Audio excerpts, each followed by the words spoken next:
नमस्ते बच्चों, आप सब अच्छे होंगे ना। आप सब स्वस्थ होंगे। अच्छा बच्चों, आप सब ऑनलाइन क्लासेस अटेंड कर रहे हैं ना। अच्छा, सभी आप पाठ को देख रहे हैं। तो बच्चों, मैं आपके सामने एक नया पाठ लेकर आया हूँ। वह एक सच्ची घटना है और यह कहानी है, रोचक कहानी है। बच्चों, आप सब कहानियां सुनते हैं ना, देखते हैं ना। अच्छा बच्चों, मैं सबसे पहले आपको एक प्रश्न करूंगा, आप उसका उत्तर दीजिए। अच्छा बच्चों, आप किस देश के वासी हैं? अच्छा, आप भारत के वासी हैं। ओहो, तो मातृभूमि भारत माता हमारी जन्मभूमि है। तो अच्छा बच्चों, मैं आपको एक गीत सुनाता हूं, आप सुनकर आगे पाठ का नाम बोलेंगे ना। अच्छा। सारे जहां से अच्छा हिंदुस्तां हमारा, हम बुलबुले हैं इसकी, एक गुलसिता हमारा। सारे जहां से अच्छा हिंदुस्तां हमारा। अच्छा बच्चों, इस पद्य को लिखने वाले कौन हैं? पता है आपको? मोहम्मद इकबाल, अल्लामा इकबाल कहते हैं। तो बच्चों, मैं इसके सामने एक आपको एक छोटी सी एक मूवी दिखाता हूँ या घटना दिखाता हूँ, उसे देखकर आप पाठ का नाम बताइए। अच्छा। 15 अगस्त 1947 में भारत स्वतंत्र हुआ और उसी दिन आधी रात को पाकिस्तान और भारत का बंटवारा हुआ। इस बंटवारे में करीब 10 लाख लोगों की बेरहमी से उनकी हत्या की गई और 1.5 करोड़ लोगों को अपना घर छोड़कर शरणार्थी बनना पड़ा दूसरे देश में जाकर। इस दर्दनाक हादसा ने भारत का रूप ही बदल दिया। यहाँ पर गरीबी और हिंसा, यह सब हमें यहाँ पर दिखाई दे रही है। इन चित्रों को देखिए, यहाँ पर छात्र कितने हंसी खुशी अपने स्कूल की ओर बढ़ रहे हैं। स्वतंत्रता की खुशी यहाँ पर हमें दिखाई दे रही है। अब हम इस दशा में हैं। यह आधुनिक भारत का चित्र है। अब बताइए बच्चे, यह स्वतंत्रता कैसे मिली? क्या बहुत ही आसान था स्वतंत्रता मिलना? नहीं, बहुत ही मुश्किल था। बहुत से सेनानी, महान पुरुषों ने अपनी बलि लगा दी थी हमें स्वतंत्रता देने में। इन चित्रों को देखिए, इन्हें कौन नहीं पहचानता? सुभाष चंद्र बोस जी, महात्मा गांधी जी, भगत सिंह, चंद्रशेखर आज़ाद, ये हैं वे लोग जिन्होंने अपनी नींव भारत की स्वतंत्रता में लगाई, हमें इस स्वतंत्र भारत में हंसी खुशी रहने के लिए जगह दी। ऐसे ही एक युवक के बारे में आज हम यहाँ। वह युवक कौन था आप जानेंगे? तो वह युवक एक बालक था। 17 वर्ष की उम्र में ही वह देश की आज़ादी के लिए अपनी जान की बाजी लगा दी। तो उसका नाम है गुलाब सिंह। तो इसी पाठ पर आज हम जानकारी प्राप्त करेंगे। तो इस कहानी का आशय क्या है, देखेंगे। इस कहानी के द्वारा देशभक्ति, त्याग, बलिदान, भाई बहन का प्रेम, प्रजा की जिम्मेदारियां, कर्तव्य आदि का चित्रण किया गया है। इस पाठ में झंडा स्वतंत्रता के संकेत के रूप में दिखाया गया है। तो बच्चों, तो इस कहानी के आशय में हमें यह देखा जा सकता है, देश प्रेम, त्याग, बलिदान, भाई बहन का प्रेम और प्रजा की जिम्मेदारियाँ और कर्तव्य आदि का चित्रण दिखाया गया है।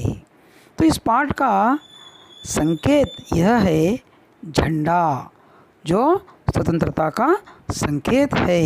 तो इस पर खास रूप से ध्यान दिया गया है। तो बच्चों, अब हम इस कहानी के लेखिका का परिचय जानेंगे। बच्चों, सुभद्रा कुमारी चौहान जी का यह चित्र देखिए। बच्चों, अब हम उनका लेखक परिचय देखेंगे। सुभद्रा कुमारी चौहान का जन्म 16 अगस्त 1904 में हुआ। 16 ಆಗಸ್ಟ್ 1904 आयतु। उनका जन्मस्थल उत्तर प्रदेश के प्रयाग में हुआ। बाल्यकाल से ही साहित्य में इनकी विशेष रुचि थी। ಬಾಲ್ಯದಲ್ಲಿಯೇ ಅವರು ಸಾಹಿತ್ಯದಲ್ಲಿ ತುಂಬ ಅಭಿರುಚಿಯನ್ನು ಹೊಂದಿದ್ದರು। सुभद्रा कुमारी चौहान जी अपनी प्रथम काव्य की रचना 15 वर्ष की आयु में ही की थी। ಅವರು 15 ವರ್ಷದವರಿದ್ದಾಗಲೇ ಒಂದು ಸುಂದರವಾದಂತಹ ಕವನವನ್ನು रचने ಮಾಡಿದರು। आगे चलकर वे राष्ट्रीय आंदोलन में भाग लेती रहीं। ಮುಂದೆ ಅವರು ನಮ್ಮ ದೇಶದ ಸ್ವತಂತ್ರಕ್ಕಾಗಿ ಹಲವಾರು ಸಾರಿ ಅವರು ಆಂದೋಲನಗಳಲ್ಲಿ ಭಾಗವಹಿಸುತ್ತಾ इद्दरू।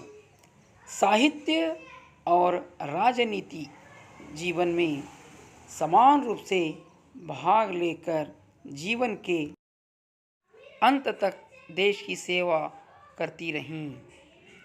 ಅವರು ರಾಜನೀತಿ ಮತ್ತು ಸಾಹಿತ್ಯದಲ್ಲಿ ತಮ್ಮ ಜೀವನದ ಅಂತ್ಯದವರೆಗೂ ಭಾಗವಹಿಸ್ತಾ ಸೇವೆಯನ್ನು ಮಾಡುತ್ತಾ इद्दरू।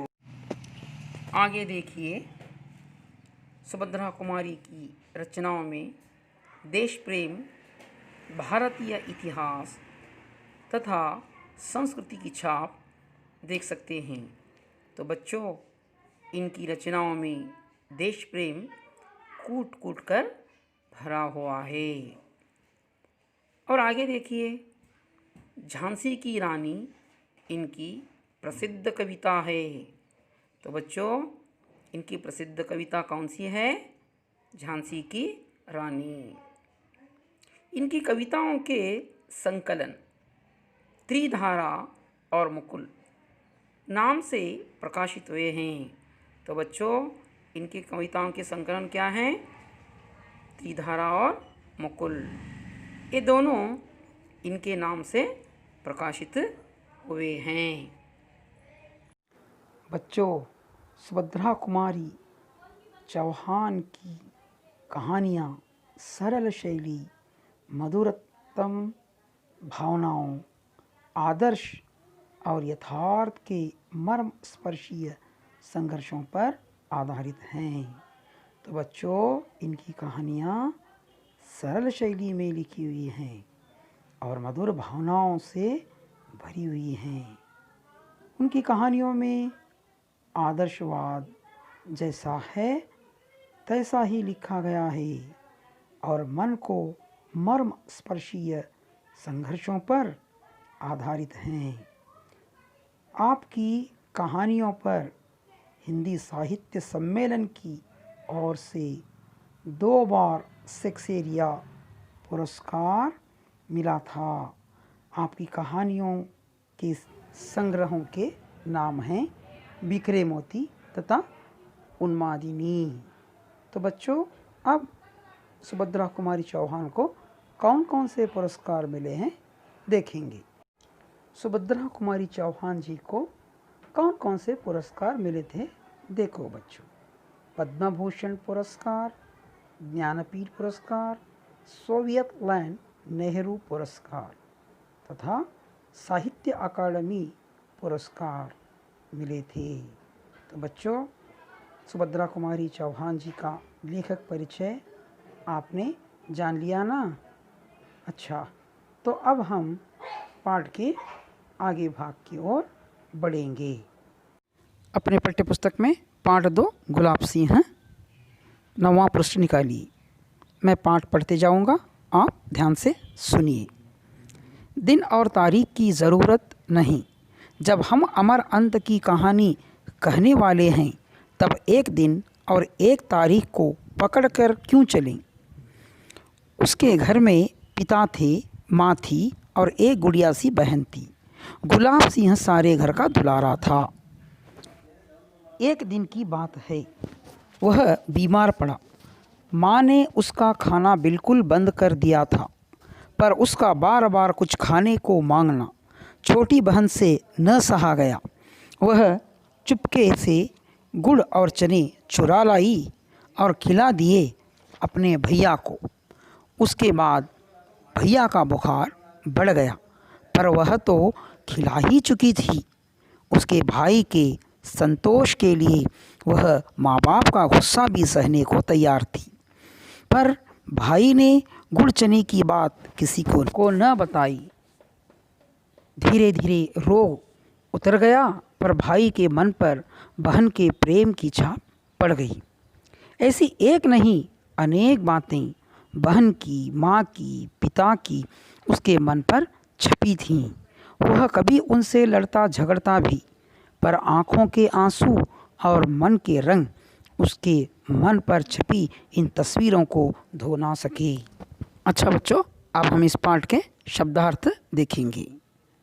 छाप असर, दुलारा लाडला, बुखार ज्वर ज्वर, तस्वीर चित्र, जुलूस जनयात्रा, बादशाह राजा, हुक्म आदेश, रोली तिलक लगाने की लाल बुकनी।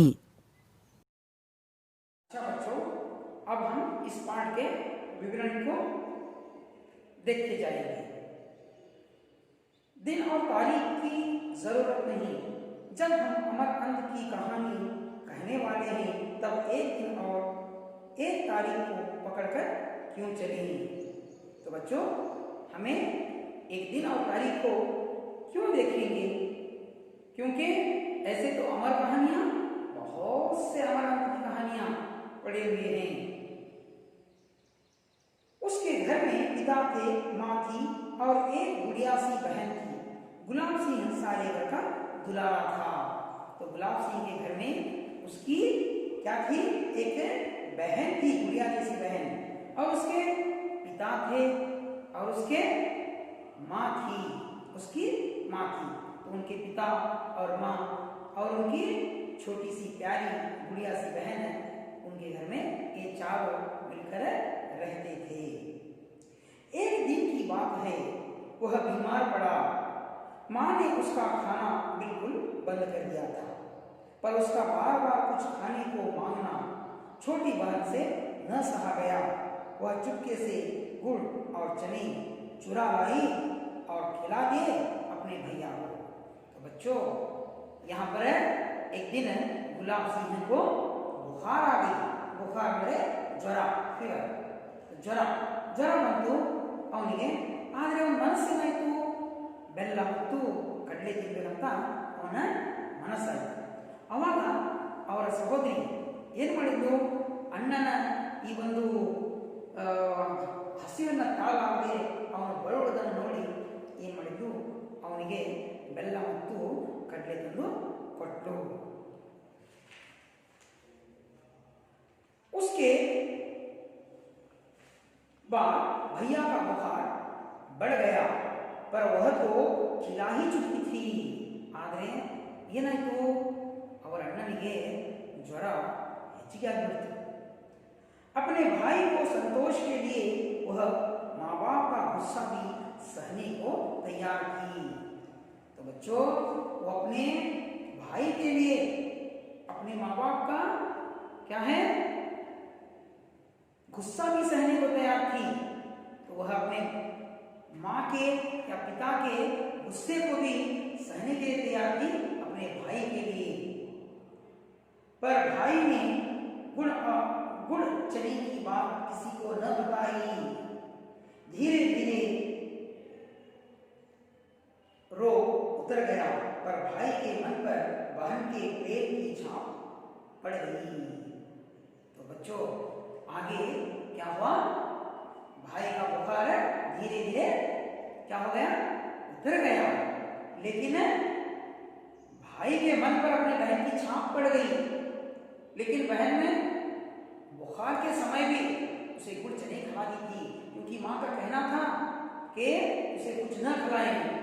लेकिन भाई के प्रेम में डूबकर वह अपने भाई के लिए क्या की, गुड़ और चने खिला दी।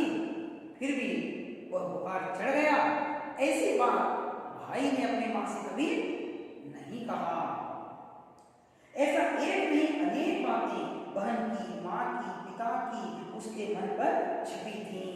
तो गुलाब सिंह के मन पर माँ की, पिता की, बहन की कई बातें छपी थी। वह कभी उनके लड़ता झगड़ता भी, पर आंखों के आंसू और मन के रंग उसके मन पर छपी इन तस्वीरों को धो ना सके।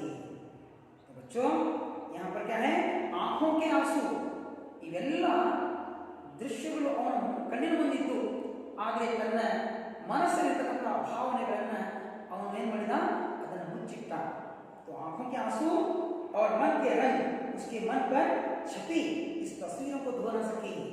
ಅವರು ಅವನ ಏನಾದರೂ ತಂದೆ ತಾಯಿ ಮತ್ತು ಸಹೋದರಿ ಅವನ ಮನದಲ್ಲಿ ಏನಾದರೂ ಬಿಂಬಿಸಿದ್ರು, ಶಾಶ್ವತವಾಗಿ ಅವರು ಉಳ್ಕೊಂಡು ಅಂತಹ ಒಂದು ಭಾವನೆಗಳು ಅವರ ತಂದೆ ತಾಯಿ ಮತ್ತು ಸಹೋದರಿಯ ಮೇಲೆ ಅವರ ಒಂದು ಪ್ರಭಾವ ಬಿದ್ದಿತ್ತು. एक ऐसी हवा बही कि मुरझाए हुए दिलों में न जाने न नई जान आ गई. यह हवा उमंगों की हवा थी. बड़ा भारी जुलूस निकलना था, पर बादशाह का हुक्म था कि बिल्कुल न निकले. शहर में आतंक छा गया. बच्चों यहाँ पर उस गांव में जो गुलाब सिंह रहते थे, उस गांव में एक बादशाह का हुक्म चलता था. वहां पर बादशाह थी. तो बादशाह अंग्रेजों का गुलाम था, लेकिन उसका हुक्म क्या था, आज्ञा. हुक्म का क्या है, आज्ञा. हुक्म का आज्ञा. तो बच्चों वह बादशाह यह चाहता था कि आजादी के खिलाफ अर्थात स्वतंत्रता के विरोध में कोई भी जुलूस ना निकाले, कोई भी जुलूस ना निकाले, ಮೆರವಣಿಗೆ ಅದು ತೆಗೆಯಬಾರದು. ಅದು ರಾಜನ आज्ञा है. तो बच्चा यहाँ पर क्या कहता है, गुलाब सिंह बड़ा आया बादशाह, क्यों ना निकले जुलूस, क्यों ना निकले हमारा झंडा. भाई ने बहन से कहा. ಸಹೋದರ ಹೇಳಿದ, ಏನಂತಾನೆ, ಯಾಕೆ ನಾವು ತೆಗಿಬಾರ್ದು ಮೆರವಣಿಗೆ, ಯಾಕೆ ನಾವು ಧ್ವಜ ಮಾಡಬಾರ್ದು, ಯಾಕೆ ಧ್ವಜ ತಗೊಂಡು ಹೋಗಬಾರ್ದು. ಮಾರಿ ಬಂದ राजकुमार. तो बहन बोली, कौन है यह बादशाह. भैया ने कहा, होगा कोई. बहन ने पूछा, क्यों ना निकले जुलूस, क्यों ना निकले झंडा. भाई कटु स्वर में बोला, हमारा देश बादशाह का गुलाम जो है. अವಾಗ ಸಹೋದರ ಹೇಳಿದ, ಏನು ಈ ರಾಜಕುಮಾರನ ಗುಲಾಮರನ್ನ ದೊಡ್ಡ ಬಂದಿನ ಹೇಳಕ್ಕೆ. ಈ ರೀತಿಯಾಗಿ ಗುಲಾಮ್ ಸಿಂಗ್ ತನ್ನ ಸಹೋದರಿಗೆ ಹೇಳ್ತಾನೆ. उत्तर था, तब तो जरूर निकले जुलूस, हम जरूर फहराएंगे अपना झंडा, देखते हैं कौन रोकता है हमें. ಹಾಗಾದ್ರೆ ನಾವು ನೋಡೋಣ ಯಾರು ನಮಗೆ ತಡಿತಾರೆ. ನಾವು ಮೆರವಣಿಗೆ ತೆಗಿತೀವಿ, ಧ್ವಜ ಆರಿಸ್ತೀವಿ, ನಾವು ನೋಡೋಣ ನಮ್ಮ ಎದುರಿಗೆ ಯಾರು ಬರ್ತಾರೆ ಅಂತ. ಅವಾಗ ಇವರು ಇಬ್ರು ನಿರ್ಣಯ ಮಾಡ್ತಾರೆ. झंडे की तैयारियां होने लगी. ध्वजದ सिद्धते प्रारंभ ಮಾಡಿದರು. बहन ने अपनी पुरानी ओढ़नी फाड़कर झंडा बना लिया. ओढ़नी, ओढ़नी ಅಂದ್ರೆ ತನ್ನ ದಾವಣಿ, ತನ್ನ ದಾವಣಿ ಅಂದ್ರೆ ವೇಲ್. ತನ್ನ ಒಂದು ಹೆಣ್ಮಕ್ಳು ಹೆಚ್ಚೆಚ್ಚಪ್ಪ ಅಂದರೆ ಚೂಡಿದಾರ ಡ್ರೆಸ್ ಹಾಕಿದಾಗ ಏನು ಮಾಡ್ತಾರೆ, ಒಂದು ವೇಲ್ನ ಹಾಕೊಂತಾರೆ ದಾವಣಿ.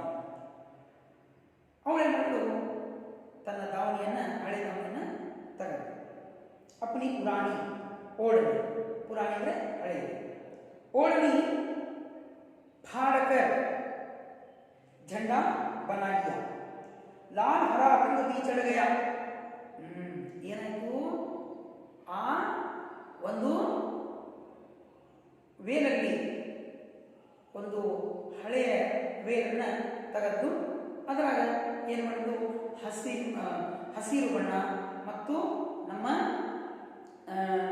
ಆರೆಂಜ್ ಧ್ವಜದ 3 ಬಣ್ಣ, ಕೇಸರಿ, ಬಿಳಿ, ಹಸಿರು, ಈ 3 ಬಣ್ಣವನ್ನು ಆ ಒಂದು ಧ್ವಜದಲ್ಲಿ ಸಿದ್ಧ ಮಾಡೋಕ್ಕೆ ಅವರೇನು ಮಾಡಿದ್ದು, तैयारियां मारकोंडु। भाई ने उसे अपने खेलने के डंडे से बांध लिया, झंडा तैयार था। और सहोदर ಏನು ಮಾಡಿದ, ಮನೆಯಾಗ ದಿವಸ ಆಟ ಆಡ್ತಕ್ಕಂಥ ಒಂದು ಕೋಲಿತ್ತು, ಆ ಕೋಲ್ ಏನು ಮಾಡಿದ, ಆ ಧ್ವಜಕ್ಕೆ ಕಟ್ಟಾಕ ಕೊಟ್ಟ ತನ್ನ ಸಹೋದರಿಗೆ। अब भाई झंडा लेकर चला, ಇಲ್ಲಿ ಒಂದು ನಿಮ್ಮ ಚಿತ್ರವನ್ನ ನೋಡಬಹುದು। ತನ್ನ ಸಹೋದರಿಯ ಕಡೆ ಬಂದು ತನ್ನ ಅಣ್ಣ ಮಗನೇ ಧ್ವಜವನ್ನು ತಗೊಂಡು ಹೊರಡ್ತಾನೆ ನೋಡಿ, ಇದು ಮೆರವಣಿಗೆ ಹೋಗಕ್ಕೆ ಸಿದ್ಧತೆ ಮಾಡ್ಕೊಂಡು। ಅರೆ ಭಾಯಿ ಜಾತೆ ಕहाँ हो, हम भी साथ चलेंगे, बहन ಆಗ್ರಹ से बोली। ಅವಾಗ ಏನು ಮಾಡಿದ್ದು ಸಹೋದರಿ, ಅಣ್ಣ ನೀನು ಒಬ್ಬನೇ ಹೋಗ್ತೀಯಾ, ಬೇಡ ನಾವು ನಿನ್ನ ಜೊತೆಗೆ ಹಿಂದೆ ಬರ್ತೀವಿ, निकलो।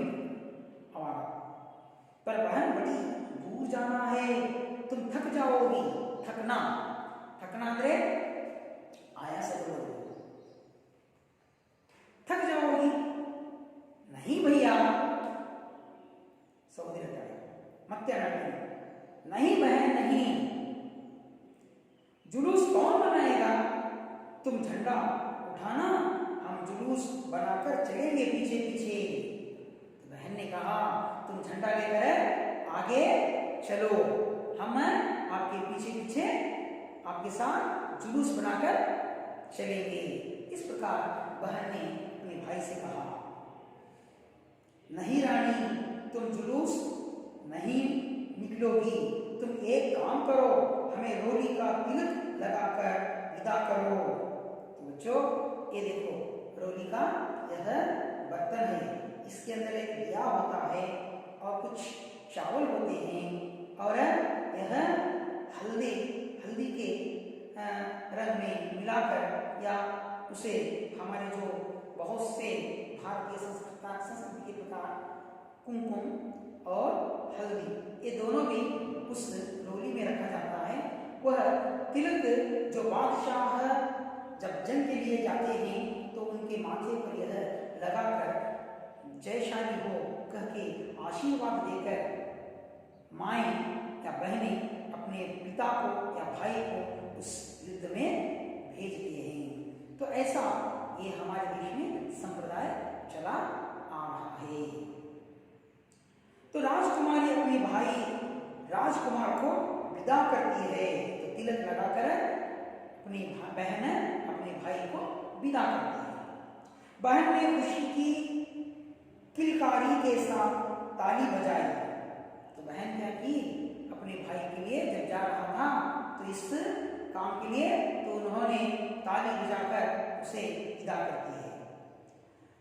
और दौड़कर थोड़ी सी रोली, थोड़े से चावल सजा गई, थाली में एक दिया भी जल रहा था। भाई की आरती उतारनी थी। मुंह के चारों तरफ घूमती थाली एक आभा मंडल बनने लगी। उसने देवी देवताओं के चित्रों में भी वैसा ही आभा मंडल देखा था। तो बच्चों, आभा मंडल का अर्थ यह है, जब दिया जब जलता है तो उसके चारों तरफ उसकी रोशनी करती है, तो उस रोशनी में अपने भाई का चेहरा नजर आ रहा था। उसके अंदर एक उसे रोशनी नजर आ रही थी कि अपना भाई का पूरी तरह से रोशनी में प्रकाशित हुआ, यह आभा मंडल सा दिख रहा था। भाई के चारों तरफ वैसा ही आभा मंडल देखकर वह बहुत खुश हुई। तो भाई के चारों ओर यह आभा मंडल घूमते हुए देखकर बहन बहुत खुश हुई। बहन ने भाई के माथे पर तिलक लगाया। तो बहन ने भाई के माथे पर, माथा ಅಂದರೆ ಹಣೆ, ಹಣೆಯ ಮೇಲೆ ಅವಳು ಏನು ಮಾಡಿದ್ರು, ಕುಂಕುಮವನ್ನು ಹಚ್ಚಿದಳು, ತಿಲಕವನ್ನು ಹಚ್ಚಿದಳು। बहन ने भाई के सिर पर हाथ फेरा और बलैया ली। ಅದೇ ರೀತಿಯಾಗಿ ಅವರ ಅಣ್ಣ ಏನು ಮಾಡಿದ, ಇಲ್ಲಿ ಅವರ ಸಹೋದರಿ ಅವನಿಗೆ ಕಾಲು ಬಿದ್ದು ನಮಸ್ಕಾರ ಮಾಡ್ತಾಳೆ। ಆಮೇಲೆ ಅವರ ಅಣ್ಣ ಏನು ಮಾಡ್ತಾನೆ, ಅವಳಿಗೆ ಆಶೀರ್ವಾದ ಮಾಡ್ತಾನೆ। बहन ने भाई के सिर पर हाथ फेरा और बलैया ली। बलैया ಅಂದರೆ ನಾವೇನು ಮಾಡ್ತೀವಿ, ಹೆಣ್ಮಕ್ಳು ತಾಯಿ ಏನು ಮಾಡ್ತಾರೆ, ತನ್ನ ಮಗ ಭಾಳ ಸುಂದರವಾಗಿ ಕಾಣುವಾಗ ಎರಡೂ ಕೈ ತಗೊಂಡು ಮುದ್ದಾಗಿ ಮಾಡ್ತಾನೆ, ಅದಕ್ಕೆ ಬಲೈಯ ಅಂತಾರೆ। ಈ ರೀತಿಯಾಗಿ ಏನು ಮಾಡ್ತಾಳೆ, ತಾಯಿ ತನ್ನ ಮಗನನ್ನು ಏನು ಮಾಡ್ತಾಳೆ, ಮುದ್ದಾಡ್ತಾಳೆ। ಅದೇ ರೀತಿಯಾಗಿ ಈ ಸಹೋದರಿ ಏನು ಮಾಡಿದ್ರು, ಅವನಿಗೆ ಈ ಒಂದು ಸುಂದರವಾದಂತಹ ಮುದ್ದಾಡುವುದನ್ನು ಸಹೋದರಿ ತನ್ನ ಅಣ್ಣನಿಗೆ ಆ ರೀತಿಯಾಗಿ ಮುದ್ದಾಡಿದರು। अब वह झंडा लेकर चला। ಈಗ ಅವರನ್ನ ಏನು ಮಾಡಿದ, ಹೊರಟ। बहन दरवाजे पर खड़ी देखती रह गई। ಸಹೋದರಿ ಮಾಡಿದ್ದು ಅಣ್ಣ ಹೋಗುವುದನ್ನ ನೋಡ್ಕೊಂತ ಏನು ಮಾಡಿದ್ದು, ನಿಂತು। कहानियों की राजकुमारी इस तरह विदा ले देती है। वह झंडे को लहराते हुए ले जाते भाई को दूर तक देखती रही। ಸಹೋದರಿ ಮಾಡಿದ್ದು ತನ್ನ ಅಣ್ಣ ತುಂಬಾ ದೂರ ಹೋಗುವುದನ್ನು ನೋಡ್ಕೊಂಡಿದ್ದು। ಯಾವ ರೀತಿಯಾಗಿ ನಾವು ಯಾವುದೇ ಒಬ್ಬ ತಾಯಿಯ ಮಗ ಊರಿಗೆ ಹೋಗಬೇಕಂದ್ರೆ ಎಲ್ಲಿ ಹೋಗ್ತಾನೆ ಅಲ್ಲಿವರೆಗೆ ಏನು ಮಾಡ್ತಾಳೆ, ತಾಯಿ ತನ್ನ ಮಗನ ನೋಡ್ಕೊತಾಳೆ। ಅಲ್ಲಿ ಹೋಗೋ ಕೈ ಏನು ಮಾಡ್ತಾಳೆ, ಮಾಡ್ತಿರ್ತಾಳೆ, ಬಾಯ ಮಾಡಿರ್ತಾಳೆ, ಅಥವಾ ಅವನ ಕೈ ತೋರಿಸಿರ್ತಾಳೆ, ಅವನಿಗೆ ಸಂಕೇತ ಕೊಡ್ತಿರ್ತಾಳೆ, ಹೋಗ್ಬಾರ್ದು ಅಂತ ಹೇಳಿ, ಅವನಿಗೆ ಒಳ್ಳೆಯದಾಗಂತ ಹೇಳ್ತಿರ್ತಾಳೆ। ಅದೇ ರೀತಿಯಾಗಿ ನಾವು ಯುದ್ಧಕ್ಕೆ ಹೋಗುವಾಗ ನೋಡ್ತೀವಿ, ಈ ಕಾಲದಲ್ಲಿ ಯುದ್ಧಕ್ಕೆ ಹೋಗುವಾಗ ಎಷ್ಟು ನಮ್ಮ ಭಾರತದ ಸೈನಿಕರು ಏನು ಮಾಡಿದ್ರು, ಅವ್ರು ಯುದ್ಧಕ್ಕೆ ಹೋಗುವಾಗ ತಾಯಿ ತಂದೆ ಅವರನ್ನು ಆಶೀರ್ವಾದ ಮಾಡಿ, ಹೋಗಿ ಬಾ ಮಗನೇ, ಜಯಶಾಲಿಯಾಗಿ ಬಾ, ನೀನು ಯುದ್ಧವನ್ನು ಗೆದ್ದು ಬಾ, ನೀನು ಬೆನ್ನು ತೋರಿಸಿ ಹೊಳ್ಳಿ ಬರಬೇಡ ಅಂತ ತಂದೆ ತಾಯಿ ಮಾಡ್ತಾರೆ, ಮಗನಿಗೆ ಆಶೀರ್ವಾದ ಮಾಡಿಕೊಡ್ತಾರೆ। ಅದೇ ರೀತಿಯಾಗಿ ಸಹೋದರಿ ತನ್ನ ಅಣ್ಣ ಈ ಒಂದು ಮೆರವಣಿಗೆಗೆ ಹೋಗುವುದನ್ನು ನೋಡ್ತಾ ಮನೆಯ ಬಾಗಿಲಿಂದ ನಿಂತಿತ್ತು। बहन दरवाजे पर खड़ी देखती रही। कहानियों की राजकुमारी इसी तरह विदा देती है। वह झंडे को लहराते हुए ले जाते भाई को दूर तक देखती रही। कुछ दूर जाने पर बादशाह के सिपाहियों ने झंडे वाले को रोका। बहुत दूर जाने पर क्या हुआ, जो सिपाही थे बादशाह के, उन्होंने क्या किया, उसे रोका, गुलाब सिंह। वह न रुका। गुलाब सिंह क्या हुआ, वह ध्वज लेकर, हमारा झंडा लेकर जा रहा था, तो वह नहीं रुका। उनके कहने पर भी बादशाह के सिपाहियों ने गोली चला दी। तो उसी वक्त गुलाब सिंह न रुका, तो गुलाब सिंह पर बादशाह के सैनिकों ने गोली चला दी। सैनिक है सिपाही, सिपाही ಅಂದ್ರೆ ಸೈನಿಕರು। वह गिरा, झंडा न गिरा, ಆದರೆ ಗುಲಾಬ್ ಸಿಂಗ್ಗೆ ಗುಂಡು ತಾಕಿತು, ಅವನೇನಾದ ಅಲ್ಲೇ ಬಿದ್ದ। ಈ ದೃಶ್ಯದಲ್ಲಿ ನೀವು ನೋಡಬಹುದು, ಅವನು ಬಿದ್ದ, ಆದರೆ ಧ್ವಜ ಬೆಳಕೆ ಕೊಳ್ಳಿಲ್ಲ, झंडा न गिरा। वह उसके हाथ में था। गोली चलते देख कोई उसके पास न आया। ಆದರೆ ಅವನ ಜೊತೆಗೆ ಬಹಳಷ್ಟು ಜನ ಹಿಂದಿದ್ರಲ್ಲ, ಅವ್ರೇನು ಮಾಡಿದ್ರು, ಗುಂಡು ಬಂದ ತಕ್ಷಣ ಅವನ ಎದೆಗೆ ನಾಟಿತು, ಗುಲಾಬ್ ಸಿಂಗ್ ಅಲ್ಲೇ ಬಿದ್ದ, ಆದರೆ ಧ್ವಜ ಬೆಳಕೆ ಕೊಳ್ಳಿಲ್ಲ। ಅವನ ಹಿಂದಿರ್ತಕ್ಕಂತಹ ಮೇಲಿರ್ತಕ್ಕಂತಹ ಜನ ಎಲ್ಲ ತಿತ್ತರ್ ಬಿದ್ದರ್ ಹೋನ ಅಂದರೆ ಆ ಕಡೆ ಈ ಕಡೆಗೆ ಅವರು ಹೋಗ್ಬಿಟ್ರು, ಅಲ್ಲಿ ಯಾರು ಬರಲಿಲ್ಲ। बहन ने भाई को गिरते देखा, वह दौड़ पड़ी। ಅದು ದೂರದಿಂದ ಸಹೋದರಿ ಮಾಡ್ತಾ ಇದ್ದು, ತನ್ನ ಸಹೋದರ ಬಿದ್ದ ತಕ್ಷಣ ಏನು ಮಾಡಿದಳು, ಓಡಿ ಬಂದು। भाई खून से लथपथ पड़ा था, ಅವರ ಸಹೋದರ ಪೂರ್ತಿ ರಕ್ತಚಿತ್ತವಾಗಿ ಅಲ್ಲಿ ಬಿದ್ದಿದ್ದ। वह पुकारती रही, भैया भैया, ಅವಳು ಕೂಗ್ತಾ ಇದ್ದಳು, ಅಣ್ಣ ಅಣ್ಣ। भाई के प्राण मानो वह अमृतवाणी सुनकर लौट पड़े। ಸಹೋದರಿಯ ಮಾತು ಕೇಳಿ ಅವನ ಪ್ರಾಣಗಳು ಮತ್ತೆ ಎಚ್ಚರವಾದವು. ಅಂದರೆ ಅವನ ಜೀವ ಮತ್ತೆ ದೇಹದಲ್ಲಿ ಬಂದಂಗಾಯಿತು. ವಹ ಬೋಲಾ ತು ಆ ಗೈ ಯಹ ಝಂಡಾ ಲೇ. ಸಹೋದರಿ ನೋಡಿದ, ಸಹೋದರಿ ಬಂದ ತಕ್ಷಣ ಮೊದಲು ಇದು ಧ್ವಜ ಹಿಡಿ, ಇದಕ್ಕೆ ಬೀಳಕ್ಕೆ ಕೊಡಬಾರದು, ಇದು ನಮ್ಮ ದೇಶದ ಗೌರವ. ನೋಡಿ, ತನ್ನ ಪ್ರಾಣವನ್ನ ಜೀವ ಕೊನೆಯ ಉಸಿರಿರುವಾಗಲೂ ದೇಶದ ಧ್ವಜವನ್ನ ಬೀಳಲಿಕ್ಕೆ ಕೊಳ್ಳಿಲ್ಲ. ಇಂತಹ ಮಹಾನ್ ಯುವಕ ಗುಲಾಬ್ ಸಿಂಗ್, ಅವನ ಒಂದು ಜೀವನದ ಅಂತ್ಯ ಇದೆ, ಆದರೂ ಧ್ವಜವನ್ನು ಬೀಳಲಿಕ್ಕೆ ಕೊಡಲಿಲ್ಲ. बच्चों, यहाँ पर गुलाब सिंह झंडे को गिरने नहीं किया, लेकिन अपने प्राण क्यों न जाए, लेकिन मैं अपने देश के इस झंडे को मैं गिरने नहीं दूंगा. अपनी बहन से कहता है, बहन तुम आई. तो इस प्रकार वह कह रहा है. तो भाई के प्राण मानो यह अमृतवाणी सुनकर लौट पड़े. वह बोला, तू आ गई, यह झंडा है. बहन ने झंडा थाम लिया, भाई चला गया.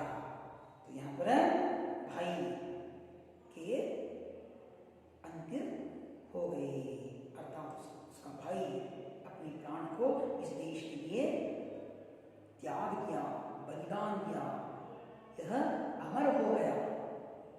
बहुत रोई पर झंडा हाथ में उठाए रही. ತುಂಬಾ ಆದರೆ ನಿಜ ಕೈಯಲ್ಲೇ ಹಿಡ್ಕೊಂಡು.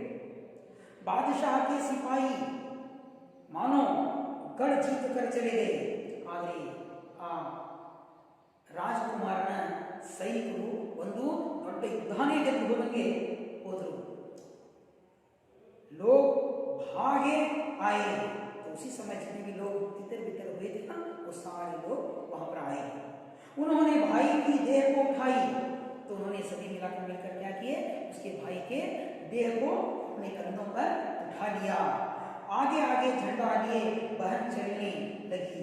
तो बहन ने अपने हाथ में झंडा लेकर आगे चली.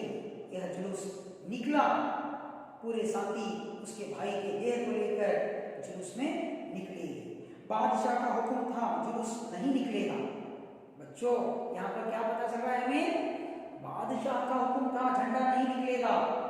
बादशाह ने आज्ञे इತ್ತು, ಧ್ವಜ ಹೊರಡಬಾರದು ಅಂತ. ಅದೇನಾಯ್ತಿಲ್ಲೇ, ಧ್ವಜ ಹೊರಟಿತು, ಮೆರವಣಿಗೆ ಆಯಿತು. जुलूस नहीं निकलेगा, जुलूस निकला, मेरवणिगे आई. झंडा नहीं निकलेगा, झंडा निकला. ಧ್ವಜ ತಗೊಂಡು ಹೋಗಬಾರ್ದು ಅಂತ ಆಜ್ಞೆ ಆಗಿತ್ತು. ಅದೇನಾಯ್ತಿಲ್ಲ, ಧ್ವಜ ಮೆರವಣಿಗೆಯಲ್ಲಿ ತೆಗೆದುಕೊಂಡು ಹೋಗ್ತಾ ಇದ್ರು. बड़ी शान से निकला, आश्चर्य वैभवದಿಂದ ಈ ಮೆರವಣಿಗೆ ಆಯಿತು. यह बालक था गुलाब सिंह जो अपनी सुगंध बिखेर कर चला गया. ಹಾಗಾದರೆ ಮಕ್ಕಳೇ, इंತಹ बालक गुलाब सिंह तो ऐसा बालक था जो इस देश के लिए अपने प्राण त्याग कर, अपने जीव को दान करके इस देश के लिए सदा के लिए अमर हो गया. तो ऐसे महान युवक की घटनाओं को आज हम जान रहे हैं. तो बच्चों, मैं उस बालक का चित्र आपको दिखाऊंगा. देखो, उसके बाद मैं आपको एक छोटा गीत दिखाऊंगा. इस देश के लिए वह किस प्रकार है, आप देखकर उसका स्वाद लीजिए. ये हैं गुलाब सिंह पटेल. इनका जन्म स्थान मध्य प्रदेश के जबलपुर में हुआ. ईसा सन 14 अगस्त सन 1926 में, और इनका मरण 14 अगस्त सन 1942 में. जब उनकी आयु 17 वर्ष की थी, वे थे गुलाब सिंह जिन्होंने अपने देश के लिए छोटी उम्र में ही अपने प्राण की बाजी लगा दी. बच्चों, ये हैं उनकी माँ श्रीमती बेटी भाई पटेल, और ये उनकी छोटी सी नन्ही सी प्यारी सी गुड़िया थी ना, ये हैं श्रीमती दिया कटिचार. ये उनकी बहन थी. बच्चों, आपने इन दोनों को देख लिया ना. तो अब हम इस पाठ से क्या संदेश मिलता है देखेंगे। पाठ का संदेश, देश हमारी आन बान और शान है। अमर वीरों की तरह हमेशा अटल रहो, निर्भीक बनो, अपने देश के लिए मर मिटो, इससे बढ़कर पवित्र त्याग नहीं है। जय भारत माता, जय गुलाब सिंह, जय गुलाब सिंह। तो बच्चों, आगे हम इस पाठ से संबंधित एक सुंदर देशभक्ति गीत आपको मैं सुना रहा हूँ, सुनिए।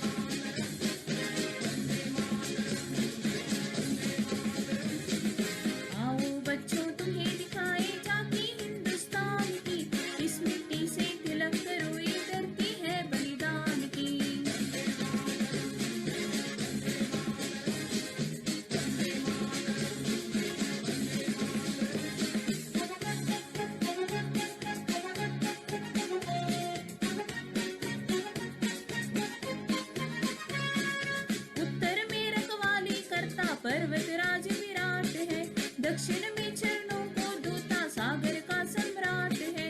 जमुना जी के तट को देखो, गंगा का एक घाट है, बाट बाट में हाट हाट में यहाँ निराला टाट है। देखो ये तस्वीरें अपने गौरव की, अभिमान की, इस मिट्टी से तिलक करो, ये धरती है बलिदान की।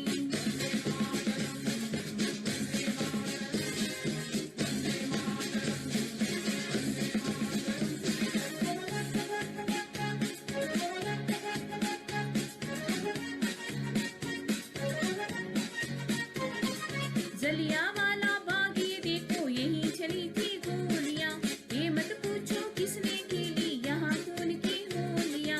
एक तरफ बंदूकें दंदन, एक तरफ थी टोलियां, मरने वाले बोल रहे थे इनकलाब की बोलियां। यहाँ लगा दी बहनों ने भी बाजी अपनी जान की, इस मिट्टी से तिलक करो, ये धरती है बलिदान की।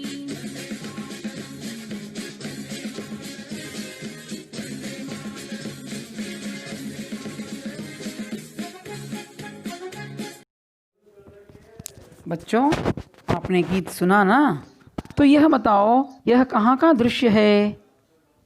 ओहो, आप बताएंगे? यह गंगा नदी है।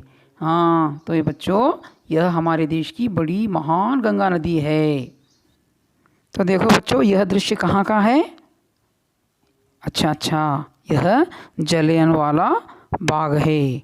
हमारे कई भारत के जो स्वतंत्रता संग्राम में भाग लिए लोगों को यहाँ पर गोली से मारा गया था। ये बहुत दुख की घटना थी हमारे देश के लोगों के लिए। तो ऐसी दृश्य को हम सारे देख रहे हैं ना। हमारे देश के लिए हमारे देशवासी कितने त्याग और बलिदान दिए हैं, जब जाके हमें यह देश स्वतंत्र हुआ है। तो बच्चों, अब हम पाठ के प्रश्नोत्तरों के ओर चलेंगे। एक वाक्य में उत्तर लिखिए। बालक का नाम क्या था? बालक का नाम गुलाब सिंह था। शहर में क्यों आतंक छा गया? बादशाह का हुक्म था कि जुलूस न निकले, इस कारण शहर में आतंक छा गया था। तो बच्चों, इसके अन्य प्रश्न उत्तर आप अपने पाठ्यक्रम में देखकर लिखिए। अब हम आगे देखेंगे। अन्य वचन शब्द बनाइए। झंडा, झंडे, दरवाज़ा, दरवाजे, बड़ा, बड़े। तो बच्चों, यहाँ पर झंडा, झंडे, झंडा जो होता है ए लगाने से एक अर्थ होता है झंडा, झंडे। तो इस प्रकार दरवाज़ा, दरवाजे, बड़ा, बड़े। इसी तरह यहाँ पर देखिए लता, लताएं, माला, मालाएं, कक्षा, कक्षाएं। तो बच्चों यहाँ पर ये शब्द बहुवचन दिखते हैं, लेकिन उसके बहुवचन हमें रूप बदलना है। जैसे लताएं, मालाएं, कक्षाएं। तो इसी प्रकार नीचे देखिए दाईं ओर, यह स्त्रीलिंग शब्द हैं। ओढ़नी, ओढ़नियाँ, लड़की, लड़कियाँ, थाली, थालियाँ। तो यहाँ पर जो दीर्घ स्वर होता है, जैसे ली, तो उसे ह्रस्व स्वर बना के या लिखकर उस पर चंद्र बिंदी देना है, तो वह स्त्रीलिंग बहुवचन होता है। और यहाँ पर सीधी तरफ देखिए बच्चों, जो शब्द जैसे ही तैसे ही दिख रहे हैं। लोग, लोग, घर, घर, देश, देश। जो ये शब्द होते हैं बच्चों, ये एक वचन रूप भी ऐसे होते हैं और बहुवचन रूप भी ऐसे ही बनते हैं। तो यहाँ पर इसे हमें इसी तरह लिखना चाहिए। तो बच्चों, आपको वचन के बारे में समझ में आया? अच्छा, इसके आगे की ओर हम चलेंगे। बच्चों, अब आप संज्ञा और सर्वनाम शब्द को पहचान कर जो खाली जगह पर दिख रहे हैं ना, वहाँ पर भरिए। वह बादशाह, गुलाब सिंह, आप, माँ, बहन, जुलूस, उसे, भैया, इन, झंडा, उन्होंने, गोली, इधर, हमारा। तो बच्चों, ये सारे शब्दों को हम अलग अलग रूप में भरेंगे। तो संज्ञा शब्द हैं बच्चों, माँ, बादशाह, गुलाब सिंह, भैया, गोली, झंडा, जुलूस, बहन। तो बच्चों, अब सर्वनाम शब्द भरेंगे। सर्वनाम शब्द है आप, इन, हमारा, इधर, उन्होंने, उसे, वह। तो बच्चों, संज्ञा और सर्वनाम शब्द को हमें भर लिया ना। अब हम आपको गृह कार्य की ओर ले चलता हूँ। आप अपने घर पर गृह कार्य लिखकर लाइए। एक वाक्य में उत्तर लिखकर लाइए। पहला प्रश्न है, भाई ने बहन को क्या खिला दिया? दूसरा प्रश्न, थाली में क्या जल रहा था? तीसरा प्रश्न, झंडा किससे बना? तो इन तीनों प्रश्नों को आप लिख कर लाइए। और आगे दूसरा प्रश्न है, इन शब्द का पर्यायवाची शब्द लिखिए। उदाहरण, फूल, पुष्प, कुसुम। इसी प्रकार नीचे प्रश्न दिए गए हैं, खाली जगहों में भरिए। झंडा, दूसरा प्रश्न है बादशाह, तीसरा प्रश्न है समीप। अच्छा बच्चों, आप इन प्रश्नों को लिखकर लाइए। अब मैं आपसे विदा लेता हूँ, फिर मिलेंगे अगले पाठ द्वारा। आप सबको धन्यवाद।